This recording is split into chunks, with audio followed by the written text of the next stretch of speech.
Bismillahirrahmanirrahim. Assalamualaikum warahmatullahi wabarakatuh. Alhamdulillah nahmaduhu wa nasta'inuhu wa nastaghfiruh. Asyhadu an la ilaha illallah wahdahu la syarikalah wa asyhadu anna Muhammadan abduhu wa rasuluh. Radina billahi rabba wa bi Muhammadin nabiyya wa bil islami dina.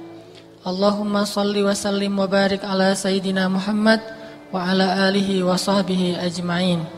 Rabbi syrah li sadri wa yassir li amri wa hlul 'uqdatam min lisani yafqahu qawli. Teman-teman yang dirahmati Allah Subhanahu wa taala, alhamdulillah saya bersyukur secara pribadi merasa senang sekali bisa kembali duduk di antara Syababul Islam, pemuda-pemuda Islam, dan mudah-mudahan semuanya adalah Syababu Al-Jannah, pemuda surga.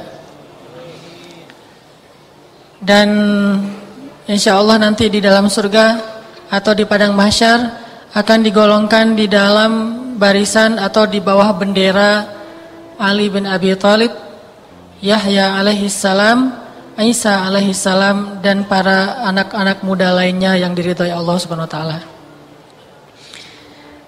Malam ini kita ngebahas tema tentang break atau istirahat. Tema ini saya ambil terinspirasi dari sebuah hadis Nabi SAW ketika Nabi bersama para sahabat menggali parit Khandak. Ini terjadi dalam perang Khandak atau perang Ahzab. Kalau teman-teman baca sirah. Jadi waktu itu kaum muslimin dapat berita dari mata-mata bahwa orang-orang kafir Quraisy sedang mengumpulkan koalisi dari berbagai macam kabilah untuk menyerang kota Madinah. Dan menurut bocoran dari mata-mata, jumlah mereka itu puluhan ribu. Dan dengan jumlah yang sekian banyak itu, kecil sekali kaum muslimin bisa memenangkan peperangan secara logika manusia. Dalam suasana yang begitu tegang, dan mereka hanya punya waktu kurang lebih 1 minggu untuk bersiap-siap menghadapi musuh yang udah mulai berangkat, karena baru ketahuan itu ketika musuh sudah mulai berangkat. Dari luar itu ada orang Quraisy dengan koalisinya yang sangat besar, dari dalam itu ada orang munafik, dan dari sebelah atau tetangga itu ada orang-orang Yahudi yang semuanya bersatu untuk menyerang kaum muslimin di kota Madinah. Dan orang Quraisy waktu itu sedang on fire, sedang dalam keadaan pede. Kenapa? Baru aja beberapa waktu yang lalu mereka merasa menang dalam perang Uhud. Jadi lagi pede banget nih. Beda dengan perang Uhud, mereka lagi down karena habis kekalahan di perang Badar. Sedangkan perang Ahzab, mereka merasa lagi semangat, lagi pede, lagi yakin banget akan bisa mengalahkan kaum muslimin. Ditambah lagi sekarang jumlahnya berlipat kali lebih banyak daripada di perang Uhud. Kondisi ini berbeda sekali dengan kondisi kaum muslimin di Madinah, yang mereka juga belum lupa dengan peristiwa perang Uhud. Kita nggak bilang kalah. Kalau versi orang kafir mereka menang, tapi versi kaum muslimin kita tidak kalah. Makanya dalam bahasa ulama, perang Uhud itu tidak disebut kekalahan Uhud, tetapi disebut musibah perang Uhud. Disebut sebagai musibah dalam perang Uhud, tidak disebut kekalahan dalam perang Uhud. Karena kalau kita baca cerita panjangnya, sebetulnya kaum muslimin menang, cuma menangnya agak kebobolan, 2-1 gitu. Kalau perang Badar menang telak, kalau ini sempat kebobolan dulu terus menang lagi. Artinya kaum muslimin ketika mau terjadi perang Ahzab itu dalam keadaan belum lupa, mungkin tidak trauma karena seorang mukmin tidak sampai trauma, cuman belum lupa dengan apa yang pernah mereka alami di dalam perang Uhud. Apalagi ketika nanya, siapa yang memimpin pasukan itu? Khalid bin Walid. Waktu itu Khalid bin Walid belum masuk Islam, dan untuk kedua kalinya dia akan menyerang kaum muslimin setelah kemarin keberhasilan dia di dalam perang Uhud. Sehingga kaum muslimin dalam keadaan sedang masih duka cita dengan musibah perang Uhud, ditambah lagi belum lupa dengan cerita perang Uhud, apa yang terjadi di perang Uhud, bagaimana mereka luka-luka, belum, bahkan lukanya juga belum sembuh total gitu. Apalagi yang luka-luka parah seperti Ummu Imarah atau Ummu Umarah, dan beliau belum sembuh total dari lukanya. Termasuk juga beberapa orang sahabat yang kehilangan ayah atau saudaranya, belum hilang rasa sedihnya, tapi sekarang dapat berita akan diserang dengan jumlah yang lebih besar. Ini kalau dalam bahasa Said Qutb dalam kitab Fi Dhilal Quran disebut dengan perang mental sebetulnya. Bukan perang fisik. Yang lebih besar dalam perang Ahzab itu bukan perang fisik, justru yang paling besar itu perang mental. Dan Allah merekam di dalam surat Al-Ahzab dengan kalimat wa tazunnuna billahi dzunun, dan kalian berprasangka kepada Allah dengan prasangka-prasangka yang tidak benar. Prasangka kepada Allah maksudnya, gimana kalau kita kalah? Gimana kalau kita terbunuh? Gimana kalau kota Madinah dikuasai mereka? Gimana nanti kalau kita meninggalkan anak dan istri kita dalam keadaan yatim dan janda dan seterusnya? Zunun, berpikir dengan pikiran-pikiran yang negatif. Saking mulai terganggu perasaan dan mental para sahabat gara-gara berita akan diserang oleh jumlah yang sangat besar. Waktunya cuma 1 minggu. Akhirnya Rasulullah memanggil beberapa orang sahabat yang dikenal dengan istilah ahli syura, orang yang diajak bermusyawarah. Rasulullah bertanya kepada mereka, ini gimana nih menurut pendapat kalian? Sampai kita tahu adegan seorang sahabat yang namanya Salman Al-Farisi. Salman Al-Farisi kemudian angkat tangan mengatakan, ya Rasul, kami kalau di Persia berperang, kalau misalnya dikepung, maka kami akan menggali parit sebagai benteng. Lalu sahabat yang lain diam, tidak ada yang mengusulkan ide yang lebih baik dari itu. Kemudian Nabi mengatakan, kalau gitu kita akan lakukan apa yang dikatakan oleh Salman. Mulailah para sahabat mengatur bagaimana cara menggali parit, karena nggak mungkin menggali parit sekeliling kota Madinah dalam waktu 1 minggu. Kan kota Madinah gede, setidaknya 4 kali Masjid Nabawi yang sekarang. Dan itu untuk menggali parit mengelilingi kota Madinah dalam waktu 1 minggu mustahil. Ditambah lagi tanah di Madinah itu bukan seperti tanah di Bandung. Tanah di kita itu tanah, kalau di sana mah batu dan batu-batu kerikil sama bongkahan batu gunung. Sehingga kalau mereka menggali parit berarti mereka melubangi batu-batu sebetulnya. Dan jumlah kaum muslimin sedikit. Dan banyak dari mereka yang masih terluka gara-gara perang Uhud. Akhirnya mereka buatlah beberapa titik yang akan digali parit, sisanya tidak digali karena ada yang ketutup oleh bukit, ada juga yang mungkin akan dijaga oleh pasang badan oleh para sahabat. Mulailah proyek penggalian parit Khandaq. Dan kita tahu peristiwa menggali parit Khandaq itu peristiwa yang membuat orang-orang munafik ketahuan. Jadi kelihatan gitu, mana mukmin, mana munafik justru pas menggali parit Khandaq. Kenapa? Orang munafik nggak mau capek. Ngomongnya tuh keren banget. Kalau lagi ngomong itu, kalau lagi takbir tuh kayaknya paling semangat untuk berjihad. Begitu dihadapkan dengan realitas, mereka mundur. Kalau kita baca di surat Al-Ahzab itu bahasa mereka, wah kita nggak mungkin menang kata mereka. Udah mundur, menggembosi atau menyiutkan semangat para sahabat yang mukmin. Wah kalian rugi aja, gali-gali parit Khandaq, nggak akan berhasil, nggak akan dapat sesuai dengan target kalian, apalagi cuma punya waktu seminggu, dan seterusnya. Makin down mental para sahabat. Udahlah menggalinya, ada yang pakai jarinya sendiri, ada yang pakai skrup, ada yang ngangkat batu-batu yang udah dipecahkan itu bukan pakai karung, bukan pakai alat-alat berat, tapi ngangkatnya itu pakai baju jubah mereka. Jadi jubahnya diangkat ke atas, taruh batu-batu terus bawa ke dalam, gali lagi, terus kayak gitu. Dalam keadaan mentalnya sebetulnya masih belum yakin, bisa nggak ya kita menggali parit Khandaq? Belum lagi ancaman musuh yang sebentar lagi mau datang, belum lagi diciutkan semangatnya oleh orang-orang munafik. Nabi SAW waktu itu melihat para sahabat kayaknya kurang percaya diri nih, dan mereka masih berpikir logis. Gali sih menggali parit Khandaq, sampai dalam menggali parit Khandaq itu ada sahabat yang terjatuh ketimpa dengan batu dan bawaan dia sendiri saking lemahnya. Belum lagi mereka berpuasa, kondisi yang sangat sulit.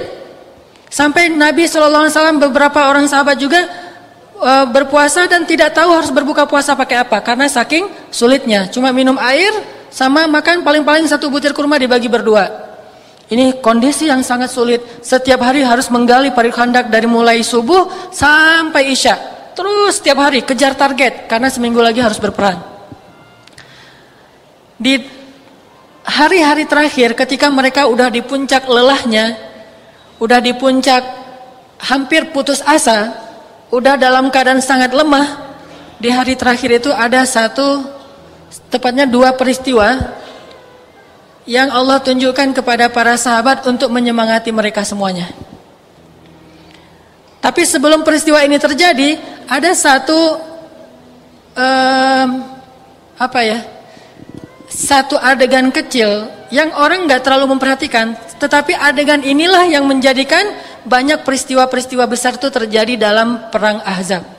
Kuncinya ada di adegan kecil ini. Apa adegan kecil ini? Suatu hari siang bolong ketika para sahabat dalam keadaan lelah sekali bekerja, tiba-tiba Nabi mengatakan kepada Bilal, "Ya Bilal, arihna bis shalah." Wahai Bilal, istirahatkanlah kami dengan salat. Maksud Nabi istirahat di dalam hadis ini bukan cuma istirahat fisik, tetapi juga istirahat mental, istirahat perasaan, istirahat pikiran. Istirahatkanlah kami ya Bilal dengan sholat, yang kita menyebutnya dengan break. Yuk kita nge-break dulu yuk gitu. Mungkin kalau bagi kita istirahat kita dari suatu urusan yang berat itu nge-breaknya ngapain? Ngopi ya. Kita bisa minum kopi, minum teh, atau minum minuman yang bersoda walaupun itu nggak baik buat kesehatan, karena menurut kita mah itu apalagi dia misalnya dingin gitu bisa mendinginkan otak yang tadi benar-benar dalam keadaan rush, dalam keadaan banyak masalah. Akhirnya kita break dulu. Kita ngapain kalau kita nge-break? Break kita mah ngopi, bala-bala, ngobrol. Apalagi kalau yang diobrolin itu tentang hal-hal yang sifatnya seru, fun gitu. Sehingga waktu break itu waktu yang paling ditunggu ya. Saya juga pernah kemarin ngisi di salah satu perusahaan, di perusahaan Eger di daerah Kopo yang ke sana gitu ya. Kopo yang selatannya. Nah, di perusahaan Eger itu saya dapat satu bocoran dari teman-teman di dalam, katanya setiap beberapa jam sekali mereka break. Dan breaknya itu dengan cara kayak sejenis senam. Mereka menggerak-gerakkan tubuh mereka biar lebih fresh lagi. Karena tadi kan duduk aja ya mikirin. Jadi kayak tadi ngahuleng gitu. Ngahuleng desain Eger yang terbaru gimana. Bikin branding dan segala macam. Akhirnya karena mereka udah lelah, breaknya adalah dengan menggerakkan tubuh biar lebih segar lagi, terus teriak-teriak, mengucapkan kalimat-kalimat yang memotivasi, sugesti, sebutlah misalnya juara atau bisa atau apapun. Dan itu diadopsi dari beberapa yang dilakukan oleh perusahaan Jepang di negara mereka atau di Eropa, dan juga para motivator-motivator internasional dan juga nasional. Akhirnya mereka mengadakan break per hari itu sekitar 5 kali, dari pagi sampai sore. Breaknya itu sekitar 5 kali untuk bisa terus semangat dan kualitas kerjanya itu bagus. Nah, ternyata Rasulullah SAW bersama para sahabat punya break yang luar biasa. Mungkin bahasanya sederhana, istirahatkan kami dengan sholat. Tapi pertanyaan saya, bisa nggak sih kita istirahat dengan sholat? Kalimatnya sederhana kan? Istirahatkanlah kami dengan sholat. Tapi jujurnya, apakah kita ngerasain sholat itu sebagai istirahat?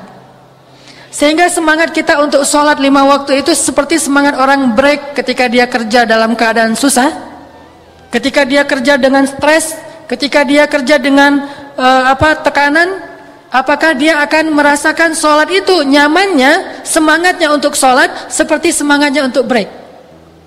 Kalau ibarat anak SD mah atau anak sekolah, begitu suara bel semuanya bahagia ya. Saya belum pernah mendengar ada cerita anak ketika bel, aduh bel kenapa emang bel? Saya nggak suka istirahat, sukanya belajar. Jarang kan ya? Teman-teman pernah nggak kayak gitu? Pas bel terus bete gitu? Pernah? Kalau saya mah jujur mah nggak pernah. Justru saya kalau bel tuh bahagia banget. Apalagi bel pulang. Kan ada kode tuh. Bel istirahat sama bel pulang. Kalau bel pulang, wah itu mah guru lupa udah. Biasanya kalau pulang itu salam dulu sama guru, cium tangan dan segala macam. Udah ada hilang satu-satu. Gurunya kenapa? Bahagia. Padahal pulang ke rumah gitu-gitu aja, nggak ada yang sesuatu yang luar biasa. Rutinitas lagi. Paling nanti disuruh ngaji atau disuruh beresin ternak-ternak ayam atau bebek di belakang rumah atau apa. Tapi tetap aja itu dianggap sesuatu yang lebih free daripada di dalam kelas. Sehingga begitu terdengar suara bel, bahagia semuanya.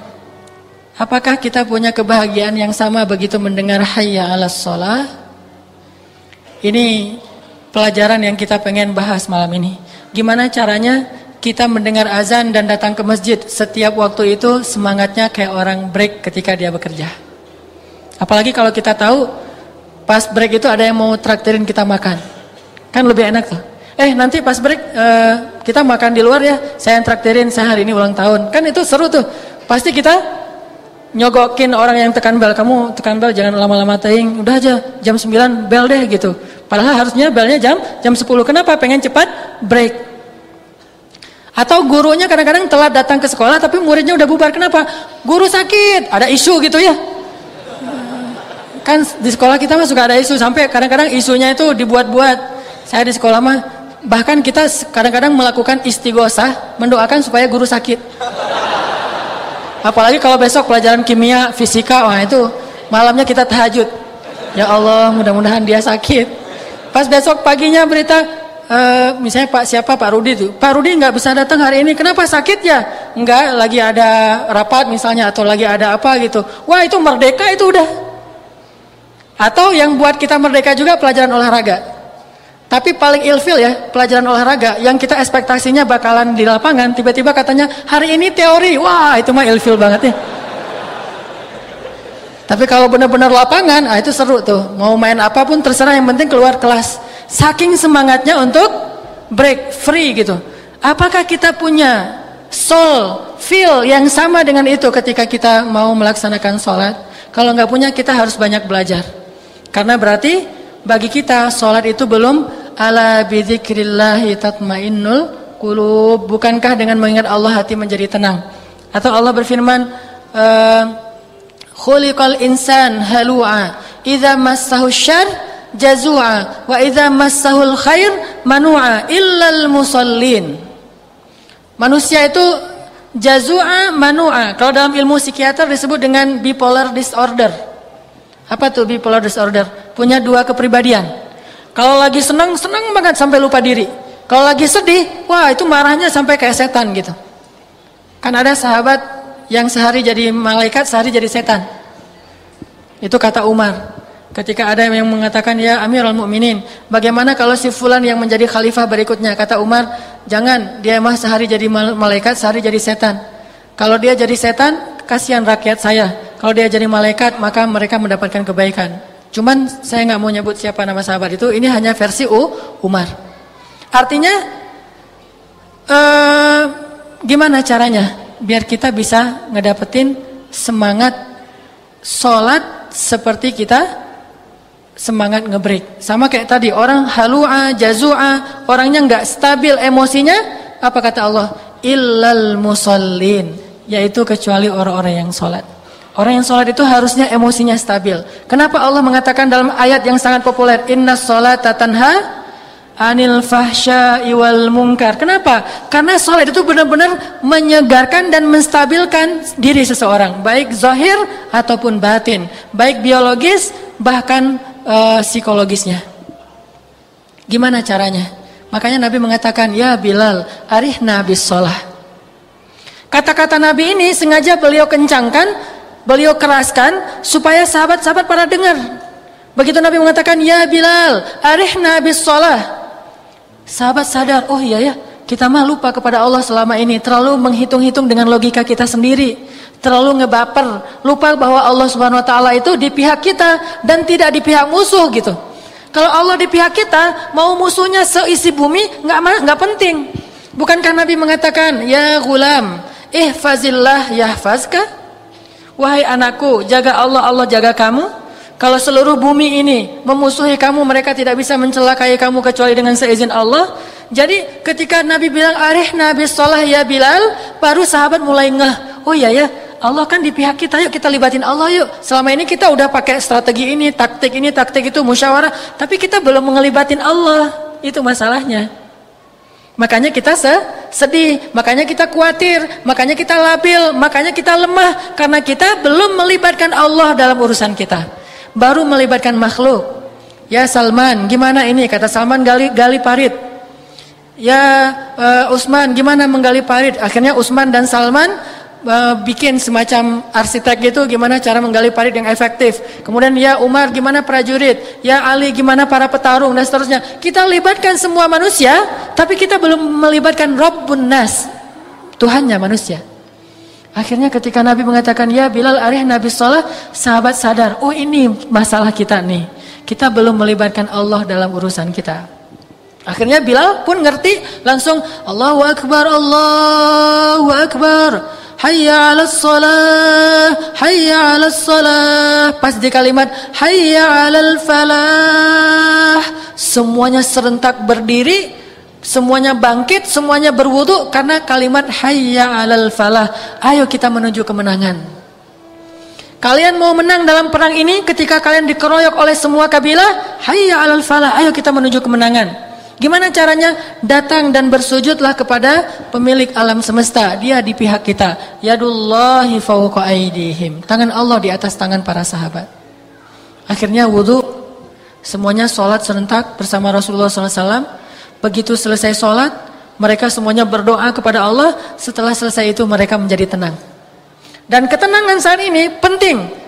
Dan tenang di sini artinya bukan malas, tenang di sini menjadi mantap gitu, nggak ragu lagi, dan mereka yakin pasti akan mendapatkan pertolongan Allah setelah melibatkan Allah. Baru aja selesai sholat terjadi mukjizat. Ini busyra, berita gembira, janji Allah kepada orang yang break pakai sholat. Apa berita gembiranya? Ada seorang sahabat memecahkan batu nggak bisa. Dia pecahin nggak bisa, dia panggil temannya rame-rame mencahin batu itu nggak bisa. Akhirnya manggil Rasulullah. Ya Rasulullah, ini ada batu besar sekali dan tidak bisa dipecahkan. Gimana ya Rasul? Akhirnya Rasulullah mengatakan, pinggir, biasa yang pecahkan dengan seizin Allah. Ambil alat untuk memecahkan batu, Nabi bertakbir, Bismillah, Allahu Akbar. Ketika Nabi menghentakkan alat itu ke batu, keluar kilatan cahaya, dan Nabi mengatakan telah terbebas Rum. Lalu dipecahkan lagi, keluar lagi kilatan cahaya, terbebas Persia. Dipecahkan lagi, kita mendapatkan Yaman. Setelah selesai itu Nabi mengatakan, wahai kaum muslimin, berbahagialah bahwa Allah menjanjikan untuk kalian 3 kemenangan besar. Bukan cuma ini mah sepele. Tapi 3 kemenangan besar. Pertama, kalian akan mengalahkan Romawi. Kedua, akan mengalahkan Persia. Dan ketiga, kalian akan mendapatkan Yaman. Dan aku melihat gerbang Yaman. Artinya apa? Kalau itu kalian dapatkan, maka ini pasti kalian dapatkan. Karena ini hanya hal kecil dan tangga menuju kepada kemenangan yang lebih besar. Jadi Nabi nggak mengatakan, wahai kaum muslimin, kalian akan menang dalam perang ini, enggak. Tapi kalian akan menang yang lebih besar dari ini. Jadi ini pasti menang. Itu berita gembira setelah mereka break dengan sholat. Pertanyaan lagi, apakah kita dapat berita gembira itu setelah sholat? Kalau belum, sholat lagi. Berarti sholat kita belum sempurna. Kalau belum dapat berita gembira, belum menjadikan hati kita mantap, berarti kita sholatnya belum sempurna. Sholat lagi aja. Ini berita pertama. Kejadian mukjizat kedua, setelah sholat, malamnya seorang sahabat Nabi, kalau nggak salah namanya Jabir, tapi nanti dicek lagi, saya udah lupa, udah lama sekali cerita ini. Jabir bin Abdullah pulang ke rumahnya, dia bilang ke istrinya, wahai istriku, ada apa di rumah kita? Memangnya kenapa wahai Jabir? Saya pengen ngundang Rasulullah untuk makan di rumah kita malam ini buka puasa. Karena kasihan Rasulullah udah selama ini buka puasanya tuh nggak jelas makan apa. Paling cuma makan korma, itu juga paling banyak 1 butir. Sedangkan sahurnya cuma minum air putih. Saya pengen masak daging sama bikin roti dan menjamu Rasulullah dengan 10 orang sahabat berbuka di rumah kita. Apakah kita punya sesuatu? Kata istri Jabir, oh ada seekor domba kecil yang cukup hanya untuk 10 orang. Kecil banget kayak baru lahir gitu. Yang lain gak punya. Sama gandum yang kalau dibuat roti paling-paling cuma bisa untuk 3 lembar roti. Akhirnya kata Jabir, ya udah gak apa-apa. Saya akan potong domba, saya akan masakkan daging, kamu yang bikin roti ya, kata Jabir kepada istrinya. Oh ya, dibuatin. Sore hari Jabir datang ke tempat menggali parit khandak nyari Rasulullah. Terus Jabir bilang gini, "Ya Rasulullah, saya dan keluarga mengundang Rasul bersama 10 orang sahabat makan di rumah saya malam ini." Siapa yang diundang? Rasul bersama 10 orang sahabat makan di rumah saya malam ini. Rasulullah mengatakan, "Benar wahai Jabir?" "Benar ya Rasul." Langsung Rasulullah saking kegirangan, Rasulullah berdiri. Terus Rasulullah bilang, "Wahai kaum muslimin." Itu ada ratusan sahabat loh. "Wahai kaum muslimin, Jabir ngundang kita makan malam di rumahnya." Wah, langsung Jabir stres. Rasulullah kegirangan, "Wahai kaum muslimin," dan kaum muslimin yang Rasulullah ajak makan malam bersama itu pada lapar karena berminggu-minggu mereka dalam keadaan susah. Ketika tahu berita itu langsung semuanya bertakbir, pede lagi tuh, Allahu Akbar, Allahu Akbar. Wah, senang. Jabir yang sendiri nggak bertakbir.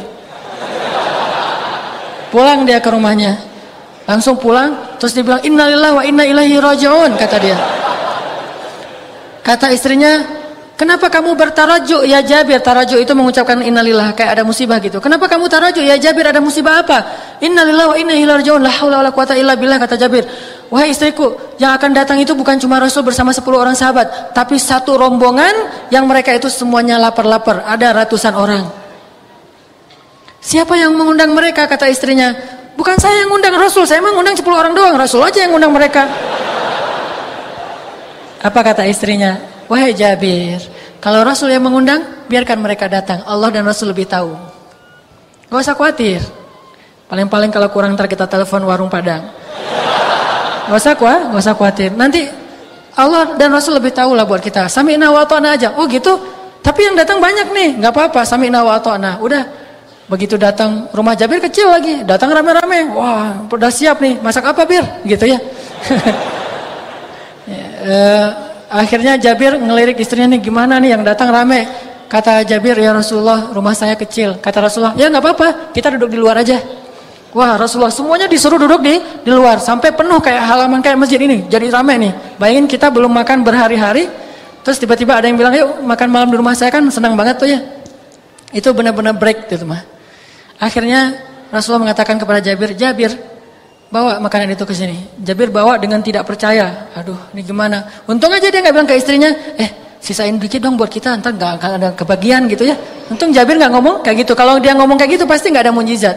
Karena dia yakin sama Rasulullah, walaupun secara manusiawi agak berpikir, dia datang bawa kayak talam gitu, di dalamnya ada kambing ditutup, terus sama roti beberapa lembar. Kata Rasulullah, "Ya Jabir, bagikan makanan ini kepada seluruh kaum muslimin, tapi dengan syarat mereka tidak boleh membuka tutupnya, hanya mengambil dari bawah kain dan tidak boleh membuka."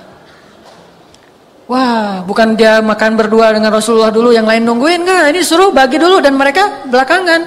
Akhirnya Jabir dalam wajah yang agak-agak kurang nyaman gitu ya, wajah nggak percaya, dia bagi, ada yang ngambil dagingnya gede lagi. Wah, dapat yang gede nih, pahanya apa? Jabir, aduh, wah ini mah bagian yang kesukaan saya. Bayangin kita pas Idul Adha, baru pertama kali kurban. Itu kan beda ya dengan udah biasa kurban. Kalau pertama kali kurban, semangatnya itu bukan semangat berkurban, semangat saya pengen dapat paha depan. Itu pertama banget kurban. Karena ngerasa ini kambing saya, ini mah sapi saya pengen ngambil bagian yang saya suka, terserah saya dong.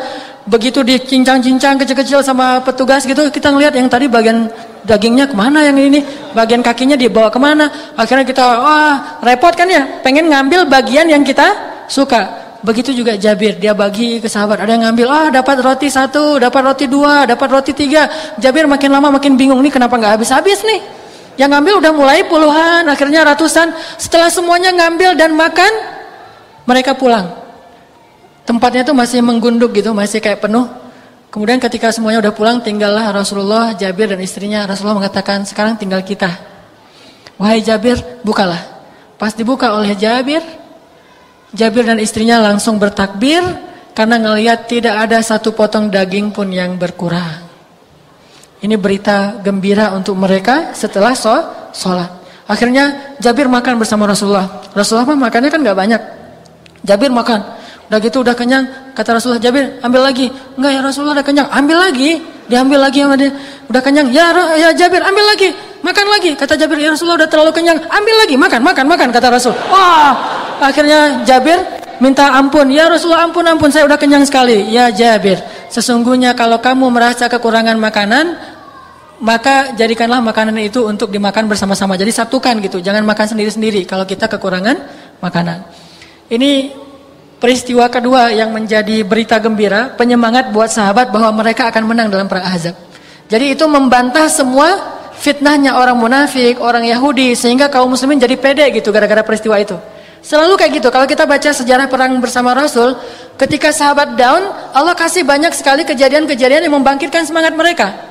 Dan termasuk salah satu kejadiannya itu kayak ketika perang Badar, turun hujan pada waktu subuh, saat para sahabat banyak yang harus mandi janabah dan harus berwudu untuk sholat subuh. Nggak ada air, Allah turunkan hujan. Hujannya khusus untuk mereka aja, hujan lokal banget gitu ya. Jadi hujannya itu cuma daerah situ doang, yang daerah musuh nggak ada hujan. Ini mukjizat, dan ini adalah penyemangat, berita gembira bagi hamba-hamba Allah yang mau melibatkan Allah. Jadi kalau kita melibatkan Allah, Allah nggak akan mengecewakan kita. Masih ingat kisah siapa yang pernah pekan yang sebelumnya? Kisah siapa? Kisah Siti Hajar. Ya, ketika Siti Hajar ditinggal oleh Ibrahim di tengah padang pasir, terus Siti Hajar bertanya apa? Ya Ibrahim, kenapa engkau tinggalkan kami di sini? Ibrahim menjawab, tidak, karena pertanyaannya salah. Tapi begitu pertanyaannya dirubah, ya Ibrahim, Allahu amaraka bihadza? Apakah Allah yang menyuruhmu melakukan ini? Kata Siti Hajar. Baru Ibrahim mengangguk dan mengatakan, ya ini perintah Allah. Ketika Ibrahim mengatakan ini perintah Allah, apa kata-kata Siti Hajar? Idzan la yudayyi'an Allah. Kalau gitu Allah nggak akan mengecewakan kami. Berangkatlah wahai suamiku. Jadi kalau udah melibatkan Allah, urusan mah jadi mudah. Kita sering memudahkan urusan kita kalau ngelibatin duit. Padahal duit itu tidak selalu bisa memudahkan urusan kita. Apakah kita bisa membeli kesembuhan ketika kita sakit? Banyak orang kaya yang tidak mampu membeli kesembuhan walaupun dia punya dunia dan seisinya. Bahkan mereka tidak mampu membeli kesembuhan dari penyakit yang sedikit saja. Tapi ada orang yang miskin yang hanya dengan minum air putih, kemudian dia diruqyah membaca Al-Fatihah, Allah beri kesembuhan. Artinya kita belajar yakin sama Allah untuk melibatkan Allah di dalam sholat. Jadi sholat itu cara kita melibatkan Allah dalam urusan kita. Kalau kayak gitu, insya Allah kita akan ngerasain sholat itu sesuatu yang break banget, solusi banget, refresh. Sholat itu benar-benar istirahat, sholat itu benar-benar menenangkan. Kenapa? Karena saya akan melibatkan pencipta alam semesta dalam urusan saya. Udah, azan? Insya Allah nanti kita lanjutkan kisah-kisah tentang bagaimana sahabat dan para tabi'in bisa menjadikan sholat itu sebagai break atau rohah, sehingga mudah-mudahan kita bisa meniru mereka dalam sholat-sholat kita. Insya Allah kita lanjutkan setelah sholat isya. Bismillahirrahmanirrahim. Teman-teman yang dirahmati Allah Subhanahu wa taala, kita lanjutkan kajian kita tentang menjadikan sholat dan zikir itu sebagai break dalam hidup kita. Gimana caranya kita ngerasain semangat pergi ke masjid atau semangat menyebut nama Allah, semangat melibatkan Allah itu kayak semangat kita nge-break ketika kita dalam bekerja, atau mungkin break me time kalau untuk kita pribadi gitu ya, butuh me time ketika kita penat dengan urusan keluarga, kita penat dengan urusan pekerjaan, kita capek dengan berbagai macam masalah, akhirnya kita butuh waktu untuk sendiri. Kita butuh me time, atau mungkin kita butuh waktu untuk berdua dengan pasangan kita, sehingga kita mungkin jalan kemana, makan di mana, nonton apa, dan seterusnya dan seterusnya. Itu kan semangat gitu ya. Bahkan kalau udah dijadwalin, misalnya kalau malam minggu besok kita misalnya mau nonton film misalnya, itu belum kejadian tapi udah bisa bikin break di hati kita, udah bisa bikin lega gitu. Walaupun kita punya banyak beban, tapi pas tahu minggu besok kita mau jalan nih, kan jadi nyaman ya. Sebesar apapun masalah kita, tetap aja semangat. Kenapa bisa gitu? Karena kita nganggap nonton itu break. Nonton itu refreshing buat kita. Bisa benar-benar menyegarkan semangat kita. Atau kalau teman yang senang musik misalnya, Gimana semangatnya kita misalnya pas tahu datang grup-grup musik idola kita.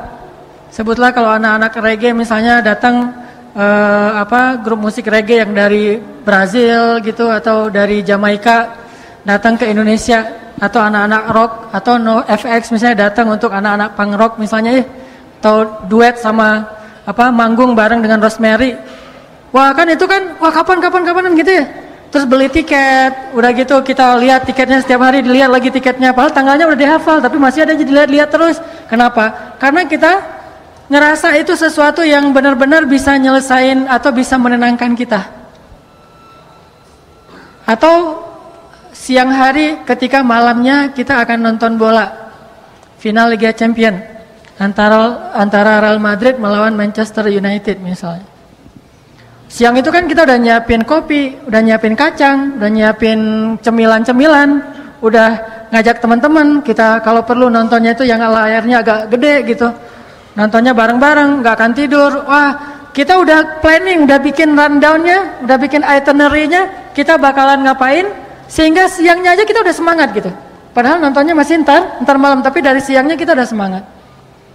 Dan kita akan ngelakuin hal-hal yang mungkin bagi orang ngapain sih gitu-gitu amat, bagi kita asik tuh. Kenapa? Karena kita nganggap itu sesuatu yang break, yang benar-benar ada semangat breaknya bagi kita, ada semangat seru, nyantai, asik, nyaman buat kita. Orang nonton Persib misalnya, sebagai orang Bandung kan, kalau Persib lagi main, apalagi lawannya tetangga misalnya kan nih, wah itu kan semangatnya semangat perjuangan 45 kan, rela mati itu. Udah gitu kita hujan, panas, nggak penting, nggak ada cerita kenapa nggak ikut nonton Persib, hujan, itu nggak pernah dengar kan? Malu malah kalau dia ngomong nggak nonton Persib gara-gara hujan. Jadi nggak ada alasan hujan. Walaupun sholat di masjid itu sebetulnya hujan itu alasan yang dibolehkan dalam agama untuk tidak ke masjid loh. Ada nggak alasan bagi teman-teman bobotoh hujan nggak perlu nonton di stadion, nonton di rumah aja? Nggak kan? Saking luar biasanya semangat kita untuk nonton di stadion bola. Jadi hujan malah makin seru. Makin hujan itu makin keren gitu. Hujan tiketnya habis itu bukan masalah. Mau hujan, mau tiketnya habis, mau jalannya jauh dari luar kota dan segala macam, mau misalnya dihadang sama musuh atau apapun istilahnya, itu bukan masalah. Kenapa? Kita nganggap itu sebagai sesuatu yang seru buat kita. Bisa nggak kita punya semangat yang kayak gitu ketika kita mendengar suara azan? Atau yang paling dekat gini deh, bisa nggak ya setiap waktu azan itu semangat kita mendengar atau menunggu waktu azan tuh kayak semangat kita nunggu azan maghrib ketika sedang berpuasa. Tuh kan azan paling indah tuh kan azan maghrib ketika bulan puasa ya. Itu azan paling indah. Gimana pun muazinnya biasa aja itu nggak masalah. Kalau azan yang lain kan kita kadang-kadang sok-sok mengkritik muazin gitu. Muazinnya nggak enakan, saya malas ke masjid, alasannya muazin. Tapi kalau buka puasa, muazinnya kakek-kakek, anak kecil yang baru belajar, malah kita bersyukur kalau ada anak kecil yang iseng belajar azan jam 5 lebih dikit gitu, Allahu Akbar, wah buka gitu. Ada alasan, nanti pas ternyata salah, ya nggak apa-apa, udah makan, alhamdulillah gitu kan. Azan paling indah itu azan maghrib ketika puasa. Hari Senin, hari Kamis, bulan Ramadan, tanggal 9 Zulhijjah, itu azan maghrib terindah yang kayaknya yang gak tahu saya doang atau teman-teman ngerasain juga. Saya mah ngerasain itu azan maghrib paling indah, ditunggu-tunggu gitu. Nih azan, kok belum azan aja padahal udah mau gelap nih. Lihat jam, dikit-dikit lihat jam, pengen banget azan, begitu azan langsung. Malah belum azan juga udah dipegang di sini nih. Begitu udah mendekati azan taruh di sini. Pas azan langsung saking udah nggak sabaran nunggu azan. Bisa nggak kita punya semangat menunggu azan yang kayak gitu, tapi untuk waktu-waktu yang lain? Menjelang zuhur, kok belum azan ya? Aduh, bentar lagi mau azan harusnya nih. Kok belum dikumandangin azan? Langsung butuh datang ke masjid, nungguin. Bayangin, ada seorang tabi'in, ini dikenal dengan istilah Sayyidut Tabi'in, pemimpinnya para tabi'in. Namanya Sa'id Ibnu Al-Musayyib atau Al-Musayyab. Sa'id Ibnu Al-Musayyib ini 30 tahun mendengar azan di dalam masjid. Maksud mendengar azan dalam masjid, dia tidak berkumandang azan di Madinah kecuali Sa'id ada di dalam masjid. Gak pernah ngedengerin azan di tempat wudhu tuh gak pernah. Apalagi di rumah. Di tempat wudhu aja gak pernah. Selalu mendengar azan di dalam masjid. Begitu azan pasti ada sa'i di dalamnya. 30 tahun. Dan 40 tahun sholat gak pernah melihat punggung orang. Artinya sholatnya di shaf pertama terus. Gak pernah ngelihat punggung orang. Gak pernah di shaf kedua apalagi shaf belakangan. 50 tahun sholat berjamaah di masjid dari takbiratul ihram bersama imam.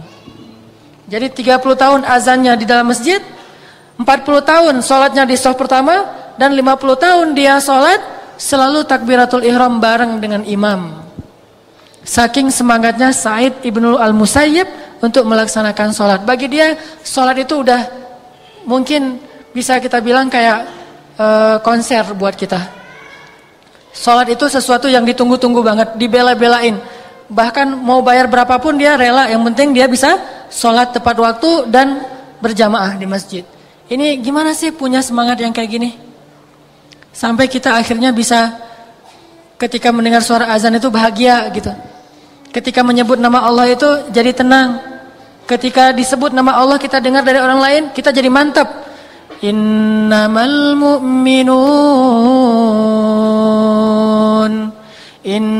mu'minuna alladzina idza dzukirallahu wajilat qulubuhum. Mukmin yang sebenarnya jika disebut nama Allah hatinya gemetar. Wa idza tuliyat 'alaihim ayatuhu zadathum imana. Kalau dibacakan ayat Allah, imannya bertambah. Wa 'ala rabbihim yatawakkalun. Bertawakal kepada Allah Subhanahu wa taala, berserah diri kepada Allah. Bisa enggak sih pas dengar azan kalimat Allahu Akbar, Allahu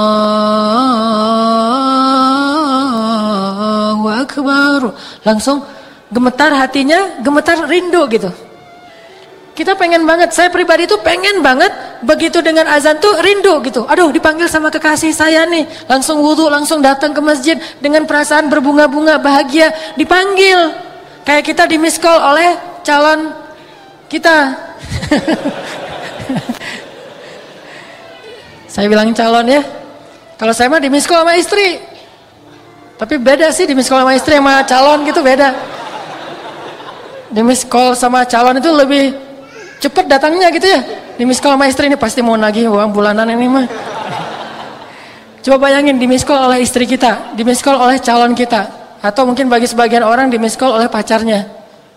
Itu miss call tuh di capture sama dia. Lagi miss call keluar suara dia yayang gitu ya, capture, langsung capture. Jam, tanggal dan segala macam di capture, wah bangga dilihat-lihat. Sekali dapat SMS dihafal SMS-nya. Cuma satu SMS yang dia nggak berani hafal, lo gue N, itu nggak dihafal sama dia. SMS putus. Kalau SMS ya saya terima atau apapun lah bahasanya, saya belum pernah diterima soalnya ya. Jadi nggak tahu gimana sih rasanya diterima nembak gitu. Bilang aku suka lo sama kamu mau nggak jadi pacar aku? Terus dia jawabnya gimana sih? Kalau ya saya soalnya keseringan dibilang enggak sih soalnya, jadi nggak. Jadi nggak ngerti rasanya iya tuh gimana gitu. Satu-satunya ya yang saya dapatin itu ya menikah. Alhamdulillah gara-gara itu jadi terjaga. Kalau iya untuk jadi pacar belum pernah, jadi nggak tahu rasanya gimana gitu. Yang sering tuh enggak malas gitu banget sih sama saya. Jadi gimana bahagianya kita mendapatkan panggilan dari orang yang menurut kita cintai, kekasih kita, idola kita dan seterusnya. Bayangin gak usah kekasih, idola kita aja nge-like postingan kita kan bahagia banget tuh.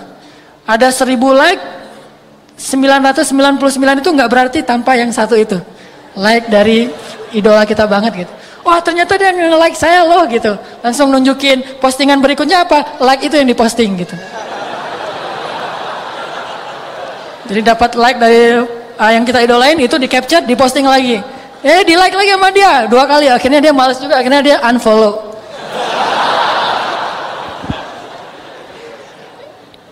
Gimana caranya biar kita bisa punya semangat kayak gitu ketika mendengar suara azan? Pertama, kita harus belajar butuh sama Allah. Karena kalau kita butuh, pasti kita akan nunggu-nunggu nih. Kalau kita ngerasa butuh sama Allah, pasti kita akan lebih ringan untuk datang kepada Allah. Analogi paling gampang tuh, saat kita dalam banyak masalah kan kita jadi gampang sholat ya. Kalau lagi banyak masalah, sholatnya khusyuk. Lagi banyak masalah, tahajud, berapa juz? 1 juz, aduh gak ada yang 2 juz ya. Gitu, kalau lagi diputusin nyari yang 2 juz. Kalau lagi nyambung nyarinya yang 2 ayat.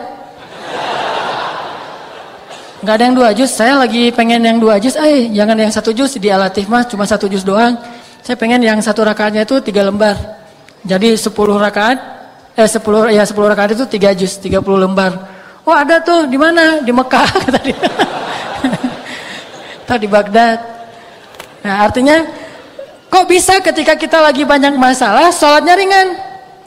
Coba pas lagi banyak masalah pasti ke masjidnya rajin kan? Wudu langsung udah ada di masjid. Malah kita sering nunggu-nunggu muazin. Begitu muazin telat dikit aja langsung kita yang azan. Azannya baper lagi tuh. Hayalah sholahnya, hayalah sholah. Perhatiin gue dong gitu ya. Ya, hayalah sholahnya irama kurdi, tapi kurdi yang paling baper. Kalau kurdi kan hayya 'alas shalah.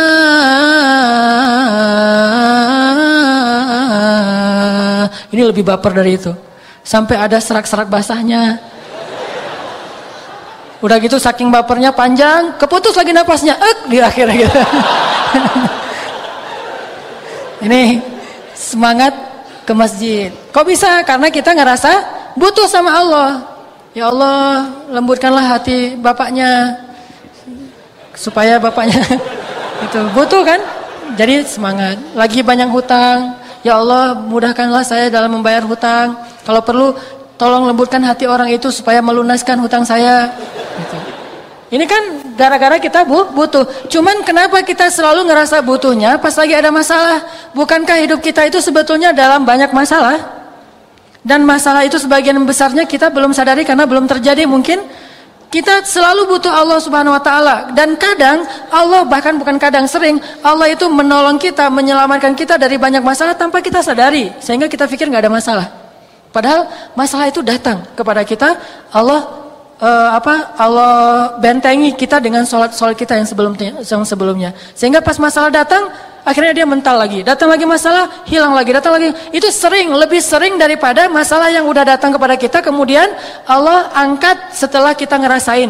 Malah lebih sering kita belum sempat merasakan masalah, udah Allah angkat masalahnya. Cuman kita nggak sadar.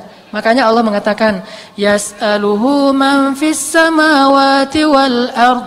Kulla yaumin huwa fi sya'n. Setiap hari Allah sibuk mengangkat masalah dari hambanya. Ada yang diangkat masalah setelah hamba itu merasakannya sehari, 2 hari, setahun, 2 tahun. Ada yang diangkat masalah itu sebelum hamba itu merasakan masalah ini. Jadi sering justru Allah itu sebetulnya menghindarkan kita dari masalah, menghindarkan kita dari kecelakaan, menghindarkan kita dari musibah, menghindarkan kita dari kerugian, menghindarkan kita dari sakit, penyakit. Sering menghindarkan kita dari banyak hal. Cuman Allah nggak pernah ngomong gini, hei hambaku, ini udah ya, satu masalah aku hindarin nih. Kamu bersyukur nggak sih? Ya bersyukur Allah, alhamdulillah gitu. Terus ini hambaku, kalau Allah mau ngomong kayak gitu, kayaknya kita nggak sempat ngapa-ngapain. Kenapa? Sehari mungkin 1000 kali Allah akan ngomong kayak gitu kepada kita. Dihindarkan. Baik masalah yang menimpa kita secara personal ataupun masalah yang menimpa kita secara kolosal. Baca deh sains tentang astronomi. Dalam semalam itu berapa asteroid atau komet atau bintang jatuh ke bumi yang terhindar oleh kebesaran Allah Subhanahu wa taala. Bayangin ukuran mobil aja. Walaupun ukurannya gede terus sampai bumi karena terkikis oleh gravitasi jadi seukuran mobil kena rumah kita, kan lumayan tuh. Bayangin, kalau Allah tidak menghindarkan. Makanya Allah mengatakan di dalam Al-Quran, bagaimana kami menjaga kalian dari langit dan dari bumi. Di dalam surat Al-Muluk. Apakah kalian merasa aman? Padahal Allah Subhanahu wa ta'ala lah yang menjaga kalian di langit dan di bumi. Terus siapa yang memberi kalian minuman, memberi kalian udara dan segala macam. Allah tuh banyak ngasih kebaikan buat kita. Yang harusnya kemarin kita ketularan dengan penyakit seseorang, tapi Allah hindarkan kita nggak ketularan, yang ketularan teman kita. Akhirnya kita jadi menjenguk dia, bukan dia yang menjenguk kita. Kok bisa? Kita nggak sadar aja. Bukankah kita sering harusnya menjenguk dijenguk oleh teman kita, malah kita yang menjenguk dia kan ya? Sama kayak saya sama teman pergi misalnya lagi ke Batu Karas. Ternyata kita sama-sama digigit nyamuk di sana mah. Nyamuk apa? DBD. Pas udah digigit nyamuk pulang, baru di jalan dia udah sakit. Akhirnya pas sampai di Bandung saya ngejenguk dia. Walaupun seminggu kemudian dia jenguk saya sih. Tapi setidaknya harusnya mungkin bukan saya doang, saya, dia dan beberapa teman yang lain rata-rata pernah kegigit nyamuk lah karena di sana banyak nyamuk. Cuma kenapa kita berdua doang yang sakit walaupun dia duluan kemudian saya. Bayangin kalau yang lain juga kena. Yang lain yang nggak kena DB itu mungkin ngerasa saya mah nggak kena sakit. Padahal mungkin dia pantas juga untuk dirawat di rumah sakit, tapi Allah menghindarkan musibah itu dari dia. Dia aja nggak sadar. Dan itu sering terjadi dalam hidup kita. Maka kita harus selalu ngerasa butuh 24 jam dalam sehari, setiap detik kita butuh kepada Allah. Sehingga setiap kali Allah panggil, ya saya emang butuh sama Allah, udah datang ke Allah. Apalagi memang nyata-nyatanya secara zahir, emang kita punya banyak masalah. Wajah-wajah kita kan wajah-wajah bermasalah nih. Banyak masalah gitu. Ketika kita lagi ngerasa sangat banyak masalah, maka sholat itu harusnya benar-benar jadi break kita dari masalah-masalah kita. Nggak nyaman hatinya, perasaannya, lagi tadi mungkin baru rame dengan pasangan, baru dimarahin sama orang tua, baru ada masalah sama teman, baru ngalamin sesuatu yang nggak nyaman. Hayalah sholat, udah datang aja ke Allah karena ngerasa butuh. Karena kita yakin begitu kita datang kepada Allah, kita libatkan Allah, Allah akan ikut menolong kita dalam masalah kita. Itu pasti. Tapi kalau kita nggak pernah ngelibatin Allah, nggak usah nuntut-nuntut Allah. Allah akan bilang, emangnya kamu ngelibatin saya? Bukankah kamu nggak pernah datang ketika saya panggil? Atau datangnya males-malesan, sekedar menunaikan kewajiban doang dan itu juga belum tentu sah? Coba datang sebagai orang yang butuh kepada Allah, pasti kita akan ngerasa lebih nyaman. Lebih semangat untuk sholat. Dan kalau perlu gini aja nih, begitu azan ingat masalah. Apa yang kita pengen, masalah mana yang kita pengen tuntasin dulu. Pas Allahu Akbar, Allahu Akbar. Wah, saya pengen lamar kerja. Datang ke Allah, Allah saya pengen dapat kerjaan yang halal. Udah. Besok Allahu Akbar, Allahu Akbar. Saya baru ketemu cewek, cuma saya nggak tahu namanya, nyari di mana ya? Ya tanya ke Allah aja deh, gitu. Datang ke Allah, ya Allah, mudah-mudahan saya ketemu lagi dengan dia. Kalau kedua kali ini saya nggak akan sia-siakan nih kesempatannya nih, langsung PDKT kenalan gitu ya. Yang pertama tadi kan agak-agak jaim, ngeliat-lihat sekali atau ngelihatnya lewat spion. Tapi kalau yang ini mah, wah udah nggak ada basa-basi, Neng, boleh tukar nomor HP gitu. Ya boleh, ternyata dia kasih nomor handphonenya, nomor handphone yang udah expired. Pas ditelepon nomornya tidak terpasang gitu ya. Jadi akhirnya nggak nyambung. Minta ke Allah. Terus Allahu Akbar lagi. Saya pengen punya anak. Allahu Akbar lagi. Saya pengen apa gitu. Setiap Allahu Akbar minimal belajar ada pengennya dulu deh. Dan insya Allah selalu kita butuh Allah. Dan gak usah khawatir, pedagang banget sih. Asal datang ke Allah minta sesuatu. Gak masalah. Allah itu suka dimintai. Allah itu suka dicurhatin. Allah itu suka kalau hambanya itu merengek di hadapan Allah. Istilah bahasa Arabnya tuh ilhah. Allah itu suka kepada hamba yang suka ilhah, merengek. Allah gitu. Ngomong, ada apa ya abdi, ada apa? Allah ini ada masalah dikit nih. Kenapa? Aduh saya mah jerawatan Allah, gimana ya caranya? Ini bukan main-main ya. Kenapa? Karena Nabi bilang apa? Mintalah kepada Allah walaupun garam. Jadi kalau urusan sepele kayak garam aja minta ke Allah, apalagi urusan jerawat, kan itu lebih berbahaya itu. Menentukan nasib kita kan jerawat mah ya. Apalagi jerawatnya gede di hidung satu, di ini satu, kelihatan banget. Kan menentukan nasib banget. Kamu orangnya jorok, gak mau sama kamu kan gitu ya. Makanya jerawat itu bukan masalah sepele. Kalau garam aja kita minta sama Allah, apalagi bab jerawat. Allah, kenapa wahai hambaku pengen langsing gitu. Pengen langsing minta sama Allah. Allah, kenapa hambaku pengen ada kumis, udah pakai wardoyok belum keluar-keluar juga gitu. Minta sama Allah.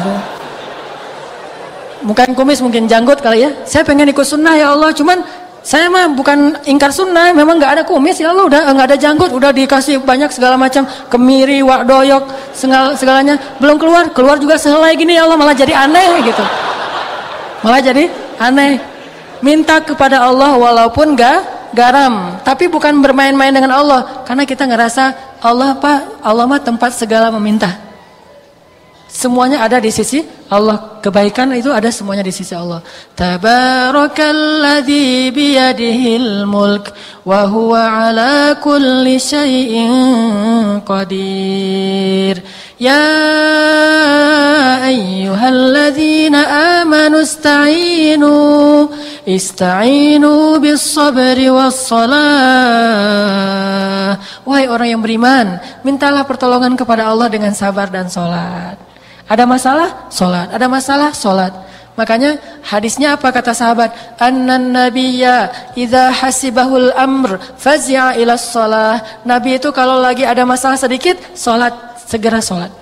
Kita bisa menyebutnya salat hajat, bisa menyebutnya salat istikharah, bisa menyebutnya salat sunnah mutlak, apapun lah yang penting salat.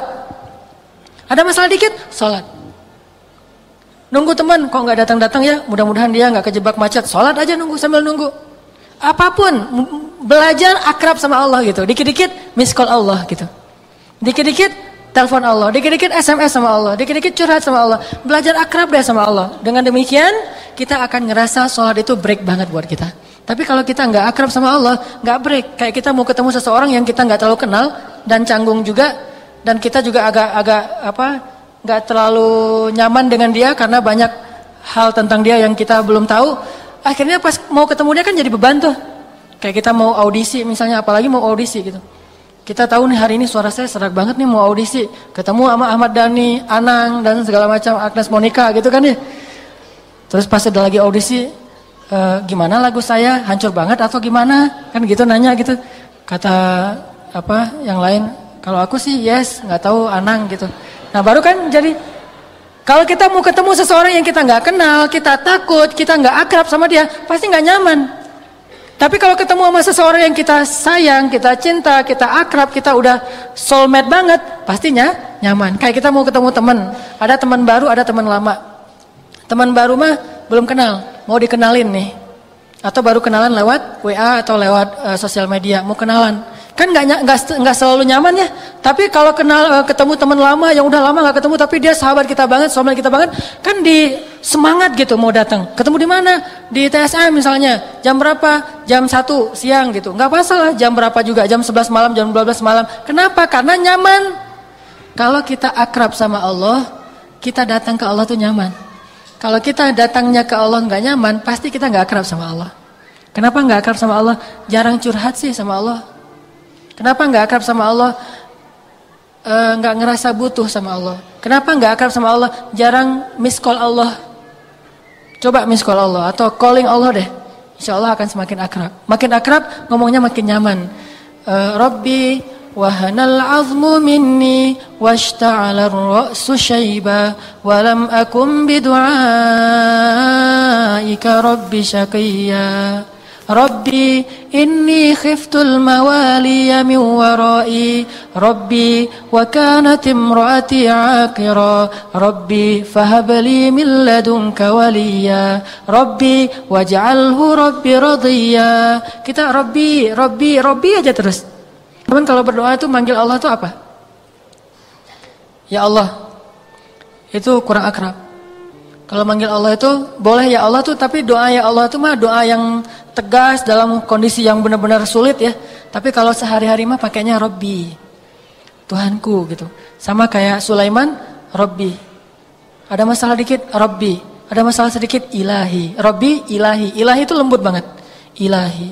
Ngomong gitu, Ilahi, saya ini lagi ada masalah. Ilahi, saya lagi kayak gini. Ilahi, saya lagi kayak gitu. Terus saja sering-sering. Makin sering kita menyebut Ilahi, Ilahi, Ilahi, makin akrab.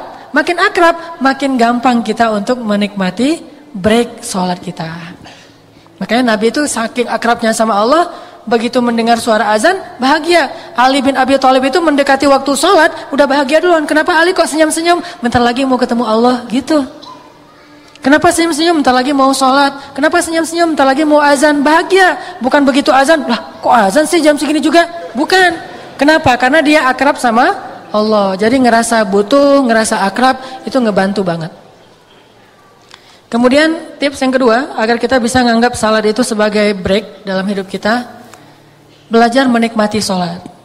Tentunya kita nggak bisa menikmati sholat kalau kita nggak tahu makna dari setiap bacaan sholat kita. Teman-teman tahu arti dari setiap bacaan sholat? Mungkin sebagian tahu, sebagiannya nggak ngeh. Makanya coba baca dulu deh. Ketika ada waktu senggang, baca arti bacaan sholat. Apa arti inni wajjahtu wajhiya lilladzi fataras samawati wal ard?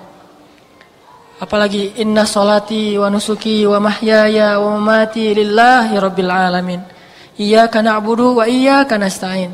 Subhana rabbiyal azimi wa bihamdi. Rabbana lakal hamdu hamdan katsiran tayyiban mubarakan fi. Apalagi kalau kita tahu bukan cuma artinya, tapi keutamaan dari setiap zikir itu. Itu akan menikmati banget. Kita tahu keutamaannya, sama kayak kita menikmati sebuah lagu yang kita banget. Lagu yang kita banget. Atau film yang kayak ngisahin masa lalu kita. Pernah nonton yang tenggelamnya kapal Van der Wijk? Saya nonton itu kayak nonton diri sendiri misalnya gitu ya. Kenapa? Itu mah saya banget. Akhirnya sekarang saya survive. Jadi sastrawan. Sejak saya jadi sastrawan, saya banyak karya-karya. Akhirnya dia jadi datang lagi ke saya, pengen balik lagi. Cuman sudah tertutup pintu hati saya buat dia misalnya. Nah coba gimana orang baper nonton film yang dia banget. Karena dia tahu ceritanya, alurnya. Begitu juga baper ketika dengerin lagu yang liriknya dia banget gitu. Kan kadang-kadang ada lagu yang di antara sekian banyak lagu, saking kita banyak wawasan tentang kelaguan, tentang musik, kita kan tahu nih, ini lagu ini saya banget, ini lagu ini kasus yang ini lagu ini kasus ini. Saking dia soul musiknya bagus, ketika ada yang ngundang dia untuk perform, tanya dulu nih masalahnya di sini apa gitu ya. Dia ngasih menu lagu sesuai dengan masalahnya. Kalau lagu tentang pernikahan nanti dia kasih lagu-lagu tentang cinta. Kalau lagu perceraian nanti dia kasih lagu-lagu tentang talak 3 gitu ya. Jadi artinya bisa menghayati. Begitu juga kalau kita menghafal dan tahu makna dari zikir sholat kita. Itu akan jauh lebih menghayati. Apalagi kalau kita tahu fadilahnya. Fadilah membaca surat ini, fadilah membaca zikir ini. Kita akan pakai semua itu termasuk doa ketika sholat. Sesuai dengan masalah. Begitu ada masalah, oh doanya ini. Ada masalah itu doanya. Jadi variatif sholat kita tuh kaya gitu. Enggak monoton itu aja. Asal sujud pasti subhana rabbiyal a'la, subhana rabbiyal a'la. Itu mah udah di luar kepala jadi enggak menghayati. Coba tambahin subhana rabbiyal a'la wa bihamdi plus doa yang kita lagi ada masalah.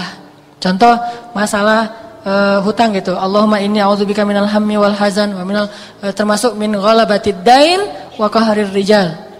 Sama kayak saya misalnya sholat menjelang perform. Mau apa? Ceramah misalnya. Berarti sholat itu saya doanya apa? Rabbi shrah li sadri wa yassir li amri wahlul 'uqdatam min lisani. Wahlul 'uqdatam min lisani diulang berkali-kali supaya saya mudah menyampaikan kebenaran yang Al-Qur'an dan hadis sehingga bisa diterima dan menjadi amal jariah. Ini sesuai dengan request kita banget. Artinya kita hafal dan tahu artinya. Dan tahu fadilahnya. Contoh fadilah membaca Rabbana lakal hamdu hamdan katsiran tayyiban mubarakan fih. Itu sama dengan kalau kita baca itu malaikat berebut untuk mencatat, ya. Jadi kalau teman-teman sami Allahu liman hamidah kata imam, Allah mendengar orang yang memujinya. Kan itu artinya sami Allahu liman hamidah. Kalau kita nggak tahu, biasa aja sami Allahu liman hamidah. Tapi kalau kita tahu pas imam bilang sami Allahu liman hamidah. Oh gitu ya. Rabbana walakal hamd gitu kan? Allah mendengar siapa yang memujinya. Langsung kita Rabbana walakal hamd. Ya Allah, engkau segala puji bagimu. Kenapa? Karena Allah lagi dengerin nih. Kita menghayati itu. Begitu imam mengatakan alhamdulillahi rabbil alamin. Kita dalam hati mengatakan, ya benar banget Allah segala puji, semuanya baik di sisi Allah. Ar-Rahmanir Rahim. Kita maknai dalam hati kita. Maliki yaumiddin. Ya Allah, pada hari itu selamatkan saya. Yaumuddin, hari kiamat. Iyyaka na'budu wa iyyaka nasta'in. Kita bilang dalam hati kita, emang siapa lagi selain Engkau ya Allah? Kan di situ mengatakan hanya kepadamu kami menyembah, hanya kepadamu kami memohon pertolongan. Terus kita membatin, siapa lagi selain Engkau ya Allah? Engkaulah satu-satunya. Kalau kita sibuk kayak gitu, sholat kita tuh akan nikmat banget. Sholat kita tuh akan dihayati banget. Sehingga karena kita menikmati sholat, kita jadi larut. Ketika kita larut, perasaan kita larut, spiritual kita larut, Allah Subhanahu wa taala akan mendatangkan ketenangan, yang ketenangan itu sebetulnya solusi paling konkret untuk masalah-masalah kita. Nih, ada contoh dari generasi tabi'in. Namanya Urwah bin Zubair. Tahu Urwah bin Zubair? Anak siapa? Anak Pak Zubair. Urwah bin Zubair. Cucunya siapa? Cucunya Abu Bakar As-Siddiq. Generasi kedua namanya generasi tabi'in. Nah, Urwah bin Zubair di usianya yang sekitar 60-an tahun pernah diuji oleh Allah dengan sakit, kalau di zaman sekarang mungkin mirip dengan kanker, tapi di kakinya atau tumor gitu ya di kaki. Sehingga para tabib yang diundang ke istana raja, waktu itu dia lagi diundang ke istana raja di Damaskus, sampai di sana ketahuan dia sakit, akhirnya dirawat di sana di Damaskus, nggak pulang ke Madinah. Raja ngundang tabib-tabib ahli dari semua negeri termasuk dari Cina gitu. Kalau sekarang mungkin dokter spesialis. Undang nih dokter-dokter. Pas diundang di istana raja, para dokter ini, tim dokter menyimpulkan kakinya Urwah harus diamputasi. Kenapa? Karena tumornya itu udah tumor ganas. Kalau nggak diamputasi, nanti virusnya, bakterinya akan menjalar ke seluruh tubuh. Akhirnya mereka bilang ke Urwah, ya Urwah, kakimu itu sudah parah dan harus diamputasi. Bagaimana pendapatmu? Kata Urwah, lakukanlah apa yang menurut kalian baik. Saya berlindung kepada Allah SWT. Udah, akhirnya siap nih, tim dokter udah siap mau amputasi Urwah. Dibaringkanlah Urwah di atas tempat tidur. Lalu mereka bawa satu botol minuman khamar. Kata tabib, ya Urwah, minum ini. Apa ini? Kata Urwah, ini khamar. Ma'azallah, kata Urwah, demi Allah saya tidak akan minum khamar. Kata dokter-dokter, ini minum ini supaya kamu teler sehingga gak merasakan sakit ketika dipotong kakimu. Kata dia, demi Allah saya tidak mau sembuh dengan cara yang Allah tidak ridhoi. Lagi pula kalau pikiran saya hilang, bagaimana saya akan mengingat Allah? Kata Urwah. Ya udah, kalau kamu nggak mau dengan barang yang haram, ini ganti aja bius. Tadi ditawarin pertama kamar nggak mau, sekarang bius. Kami kasih kamu bius, dia kayak apa? Diusap di wajahnya, di hidungnya, kemudian dia nanti pingsan. Ini apa ini bius? Kalau kamu pakai ini, kamu akan pingsan, nggak sadarkan diri, sehingga kamu nggak ngerasain sakit. Ketika diamputasi, apa kata Urwah? Demi Allah, sakit itu adalah kifarat dosa, dan saya tidak mau kehilangan kifarat dosa dengan cara tidak merasakan sakit ketika dipotong kaki saya. Saya akan belajar bersabar sehingga rasa sakit itu akan mengkifarat dosa-dosa saya. Kalau kita bilangnya, kifarat dosa kan banyak, bisa istighfar, bisa taubat, bisa ngapain harus gitu-gitu amat kan ya? Enggak, orang-orang soleh enggak akan memilih untuk mendapatkan kebaikan apapun, karena saking tamaknya kepada kebaikan dia ambil apapun kesempatannya. Saya mau ngerasain sakit supaya mengkifarat dosa, kata dia. Terus gimana ini? Enggak mau pakai bius? Enggak mau minum khamar, apalagi? Ya udah, panggil orang-orang, laki-laki banyak dipanggil masuk ke ruang itu. Kata Urwah, ngapain itu laki-laki pada masuk ke sini? Untuk memegang kamu supaya kamu tidak meronta-ronta ketika dipotong kakimu. Demi Allah saya tidak butuh mereka. Udah suruh keluar aja. Terus gimana? Saya akan sholat aja. Mudah-mudahan dengan sholat saya akan kuat. Bayangin, sholat itulah biusnya. Begitu mau dipotong, udah disiapin pisau untuk kulit, pisau untuk daging, dan gergaji untuk tulang. Gergaji loh. Dan gergajinya itu bukan gergaji kedokteran yang canggih sekarang. Gergaji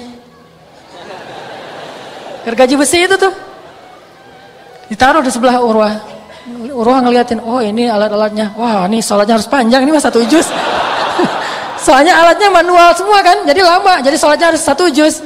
Allah, begitu saya udah sholat nanti kalian potong, kata Urwah. Ya, Allahu Akbar, sholat. Dalam satu riwayat disebut dia sholat, dalam satu riwayat disebut dia berzikir. Allahu alam. Dia sholat nih. Begitu mulai sholat, dokternya yang takut, dokternya yang khawatir nih, gimana nih? Belum pernah, yang ngilu itu justru dokternya. Bukan pasiennya gitu. Mulai diiris dikit-dikit. Pas pertama diiris, Urwah nahan gitu sakitnya. Kerasa sakitnya, cuma dia lebih sibuk dengan mengingat Allah daripada ngerasain sakit, bukannya nggak berasa. Karena kalau nggak berasa, saya agak-agak kurang percaya ya. Tapi berasa, buktinya nanti Urwah pingsan. Cuman dia bisa nahan rasa sakit itu gara-gara sholat. Wasta'inu bis sabri was sholat. Akhirnya diiris kulitnya. Udah diiris kulitnya, mulai dagingnya. Kayak kita idul kurban gitu. Wah, irisnya, ini mah setengah kilo atau sekilo. Di dagingnya. Yang paling berat itu begitu sampai di tulangnya. Mulai diambil gergaji. Sat, bunyi loh.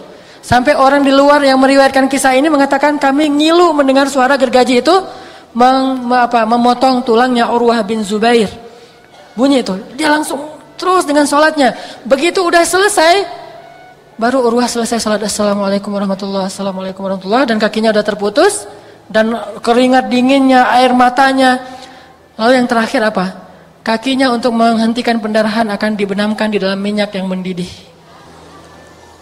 Udah ada minyak mendidih di situ, ya Urwah, ini tahapan terakhir apa? Minyak mendidih. Wah, ya kalau gitu saya mau mengingat Allah lagi aja. Bukan sholat tapi zikir sekarang. La ilaha illallah, la ilaha illallah. Ditaruhlah minyak di bawah kakinya Urwah, kakinya dibenamkan. Begitu dibenamkan dia mengatakan la ilaha illallah, pingsan. Saking sakitnya Urwah bin Zubair. Pingsan dari pagi sampai sore dia baru bangun dari pingsannya, dan kemudian ketika dia bangkit dia tanya, di mana kaki saya yang satunya? Diambil, dia lihat kakinya, dia katakan, demi Allah, belum pernah saya pakai kaki ini untuk bermaksiat kepada Allah. Demi Allah, belum pernah saya melangkahkan kaki ini ke tempat-tempat yang berdosa. Demi Allah, kaki ini adalah kaki itu yang melangkahkan tubuh saya ke majelis ilmu, ke rumah Allah, sholat berjamaah. Tetapi qadarullah, dia akan mendahului saya menghadap Allah, dan insya Allah saya akan menyusul. Kata Urwah bin Zubair, innas sholat itulah yang menguatkan mereka. Qad aflahal mu'minun, beruntung orang yang mukmin. Siapa? Alladzina hum fi salatihim khashi'un. Urwah bin Zubair menikmati salatnya. Saking nikmatnya salat sampai dia bisa menahan sakitnya di gergaji tulangnya dalam proses amputasi. Tidak lama kemudian, untuk menguatkan kesabaran Urwah, datang seorang laki-laki mengadu kepada Urwah. Dia curhat juga masalah dia. Dia bilang, ya Urwah, sebetulnya masalah kamu itu sepele dibandingkan masalah saya. Apa masalahmu wahai laki-laki? Kata dia, saya itu seorang ayah yang punya 7 orang anak. Punya seorang istri, punya banyak ternak. Kami tinggal di sebuah padang pasir. Hingga suatu hari, sekian tahun kami hidup bahagia, tidak kekurangan apapun, hingga satu hari datanglah ujian dari Allah. Hari itu terjadi badai padang pasir, dan kita tahu badai padang pasir itu bisa menenggelamkan kota ya, bukan cuma rumah, kota aja tenggelam gitu. Riyadh, ibu kota Arab Saudi itu sering setengahnya itu hilang gara-gara badai padang pasir. Nah, terjadi badai padang pasir sampai akhirnya dalam badai itu saya kehilangan istri saya kehilangan 6 orang anak saya kehilangan rumah saya, dan saya kehilangan seluruh ternak-ternak saya kecuali tinggal 1 onta saja. Jadi yang masih selamat cuma 1 anak yang paling kecil masih bayi sama 1 ekor onta. Rumahnya habis. Istrinya hilang, nggak tahu di mana. Anak-anaknya juga hilang. Dia cari-cari nggak tahu, udah tertimbun dengan pasir dan meninggal dunia dalam 1 hari. Kehilangan 6 orang anak dan 1 orang istrinya. Pas sudah sore, akhirnya saya bawa bayi saya naik di atas onta. Saya pergi dari negeri itu karena saya tidak sanggup lagi tinggal di sana. Pergi sore harinya dia pergi. Ketika sampai malam hari, anak saya menangis karena pengen susu, pengen makan. Akhirnya saya ambil susu onta, saya minumkan kepada bayi saya. Begitu saya lagi meminumkan susu kepada bayi saya, onta saya pergi, kata dia. Onta saya lari. Akhirnya karena onta itu adalah kendaraan satu-satunya yang kami miliki, saya kejar onta itu, saya tinggalkan anak saya di bawah pohon, saya kejar onta itu. Malam hari itu. Di malam ketika habis kejadian musibah, kehilangan istri dan anak-anaknya. Saya kejar onta itu. Begitu saya kejar onta, tiba-tiba saya mendengar suara bayi saya menangis kencang. Saya lihat ke arah bayi saya, ternyata serigala sudah menerkam kepala bayi saya di depan matanya. Saya kejar serigala itu, dia bawa lari. Bayangin bayi kita, anak laki-laki kita yang paling kecil, satu-satunya yang tersisa, dibawa lari serigala di depan mata kita tuh gimana? Adrenalin kita tuh. Gak usah gitu, ngeliat YouTube yang orang dimakan serigala when animals attack itu kan ya. Kan banyak tuh kasus-kasus termasuk di India yang harimau makan orang gitu kan. Itu aja ngelihatnya, wah jadi panas tubuh kita gara-gara adrenalin kita dipacu kan. Gimana kalau anak sendiri? Dengan rasa sedih yang belum hilang dari tadi siang. Anaknya dibawa oleh serigala, dibawa lari, dikejar, nggak ketemu, pas ketemu ternyata udah dicabik-cabik, udah meninggal dunia dan serigalanya pergi. Sedih lagi dia. Setiap kali dia sedih dia bilang apa? Innalillah wa inna ilaihi raji'un. Alhamdulillah ya ala kulli hal. Segala puji bagi Allah atas segala nikmat. Pokoknya ada aja nikmat, walaupun diambil sebagian tapi yang tersisa masih banyak. Dia kehilangan istrinya, innalillahi wa inna ilaihi raji'un. Kehilangan anak-anaknya juga kayak gitu. Kehilangan onta-ontanya juga gitu. Yang terakhir, kehilangan bayinya. Malam itu dia terkatung-katung di tengah padang pasir, dia cari-cari ontanya, ketemu nih ternyata lagi nyari-nyari, ketemu ontanya lagi berdiri di suatu tempat, dia dekati unta itu, begitu dia dekati untanya, dia ditendang oleh unta itu di wajahnya sehingga matanya buta dua-duanya. Di malam yang sama, buta matanya, untanya pergi, akhirnya dia berjalan seorang diri, ketemu dengan seorang musafir, dibawalah ke Damaskus, dan dia ceritakan, dalam satu hari saya kehilangan semua yang saya cintai dalam hidup saya. Istri saya, anak saya, bayi saya, harta saya, rumah saya, unta-unta saya, bahkan kedua mata saya hilang dalam satu hari. Itu beruntun selama 12 jam berturut-turut. Tapi tahukah apa yang saya ucapkan? Alhamdulillah. Maka mendengar cerita ini dari seorang laki-laki, Urwah bin Zubair menangis dan merasa malu pada Allah. Ya Allah, maafkan saya terlalu cengeng, terlalu manja untuk menangis dan tidak bersyukur, padahal nikmat yang Engkau berikan kepada saya jauh lebih besar daripada musibah yang baru saja Engkau timpakan. Ini artinya, ya ayyuhalladzina amanu ista'inu bis sabri was shalah. Minta pertolongan Allah dengan sabar dan salat. Insya Allah kalau kita menikmati salat kita, ada hajat yang kita pengen adukan kepada pemilik alam semesta, salat kita akan jadi break. Ada hajat. Tapi kalau kita nggak ngerasa butuh apapun, nggak punya hajat kepada Allah, kita nggak akan ngerasa salat kita itu cuma beban. Ngapain sih manggil-manggil salat, orang lagi sibuk juga. Tapi kalau kita ngerasa emang kita butuh Allah, gimana pun kita sibuk, Allah lebih kita butuhkan daripada urusan duniawi. Jadi mudah-mudahan dengan demikian kita belajar menjadikan sholat sebagai break dalam hidup kita. Bahagia ketika waktu sholat tiba, sebagaimana kita bahagia ketika waktu istirahat atau waktu entertain kita tiba dalam hidup kita. Jadi sholat itu mudah-mudahan semangatnya semangat entertain, tapi dilakukannya secara serius, khusyuk dan ibadah. Walaupun semangatnya semangat entertain. Itulah teman-teman kisah-kisah orang yang menjadikan sholat sebagai rohah, sebagai istirahat, sholat sebagai penyejuk jiwa. Mudah-mudahan kita bisa mengambil pelajaran darinya. Ini ada permintaan doa dari teman kita namanya Rani yang sedang dirawat di rumah sakit Ujung Berung. Selesai operasi TBC otak. Mudah-mudahan Allah SWT mengangkat penyakitnya dan menggugurkan dosa-dosanya. أعوذ بالله من الشيطان الرجيم بسم الله الرحمن الرحيم الحمد لله رب العالمين حمدا يوافي نعمه ويكافئ مزيده الحمد لله حمدا كثيرا طيبا مباركا فيه الحمد لله على كل نعمة التي أنعمت علينا الحمد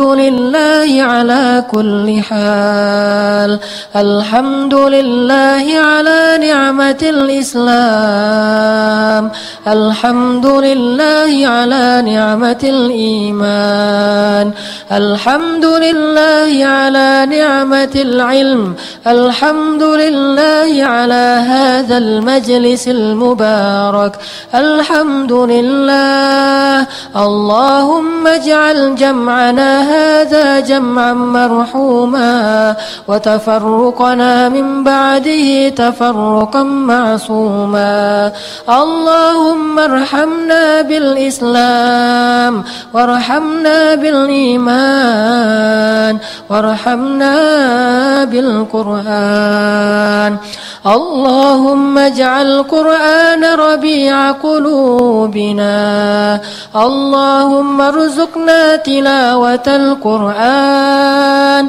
اللهم ارزقنا تلاوة القرآن